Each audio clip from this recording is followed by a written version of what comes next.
بسم اللہ الرحمن الرحیم۔ بیان کیا جاتا ہے کہ ایک بادشاہ کسی مہلک بیماری میں مبتلا ہو گیا۔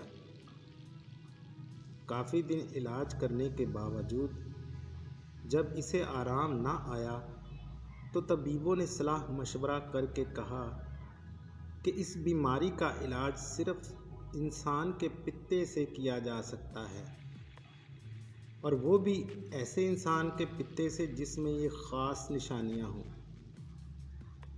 یہ کہہ کر حکیموں نے وہ نشانیاں بتائیں اور بادشاہ نے حکم دے دیا کہ شاہی پیادے سارے ملک میں پھر کر تلاش کریں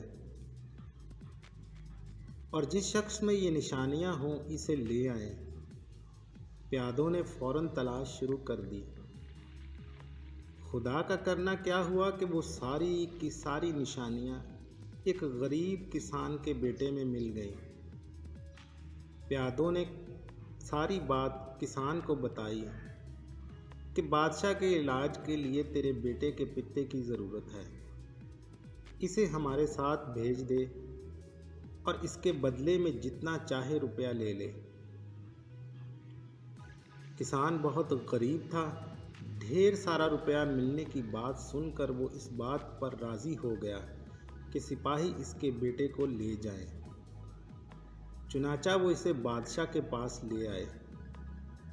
خاص نشانیوں والا لڑکا مل گیا تو اب قاضی سے پوچھا گیا کہ اسے قتل کر کے اس کے جسم سے پتا نکالنا جائز ہوگا یا نہیں۔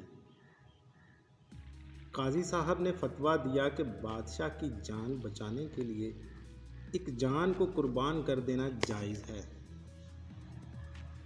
قاضی کے فتوے کے بعد لڑکے کو جلاد کے حوالے کر دیا گیا کہ وہ اسے قتل کر کے اس کا پتا نکال لے۔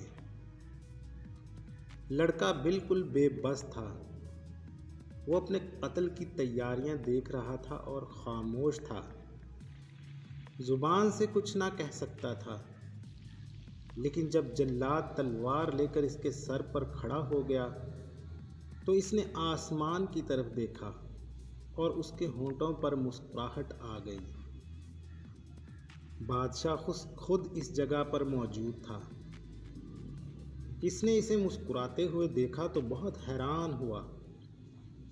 جلاد کے ہاتھ میں ننگی تلوار دیکھ کر تو بڑے بڑے بہادر خوف سے کانپنے لگتے ہیں۔ اس نے جلاد کو رکنے کا اشارہ کر کے لڑکے کو اپنے پاس بلایا اور اس لڑکے سے پوچھا، لڑکے یہ تو بتاؤ اس وقت مسکرانے کا کون سا موقع تھا؟ لڑکے نے فوراً جواب دیا، حضور والا، دنیا میں انسان کا سب سے بڑا سہارا اس کے ماں باپ ہوتے ہیں، لیکن میں نے دیکھا کہ میرے ماں باپ نے روپے کی لالچ میں مجھے حضور کے سپرد کر دیا۔ ماں باپ کے بعد دوسرا سہارا انصاف کرنے والا قاضی اور بادشاہ ہوتا ہے۔ اگر کوئی ظالم کسی کو ستائے تو وہ اسے روکیں، لیکن قاضی اور بادشاہ نے میرے ساتھ انصاف نہ کیا۔ اب میرا آخری سہارا خدا کی ذات تھی، اور میں دیکھ رہا تھا کہ جلاد ننگی تلوار لے کر میرے سر پر پہنچ گیا، اور خدا کا انصاف بھی ظاہر نہیں ہو رہا۔ بس یہ بات سوچ کر مجھے ہنسی آ گئی۔ لڑکے کی یہ بات سنی تو بادشاہ کی آنکھوں میں آنسو آ گئے۔ اس نے حکم دیا کہ لڑکے کو چھوڑ دو، ہم یہ پسند نہیں کرتے کہ ہماری جان بچانے کے لیے ایک بے گناہ کی جان لے لی جائے۔